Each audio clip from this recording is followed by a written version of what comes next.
Hello guys, so ఈ షార్ట్లో ఉన్న గిఫ్ట్ ఏంటని చూస్తున్నారా? ఏంటంటే సో త్వరలోనే రాఖీ రాబోతుంది కదా, మా అక్క నాకు ముందే ఇచ్చేసింది అన్నమాట గిఫ్ట్.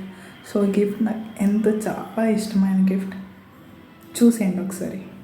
హలో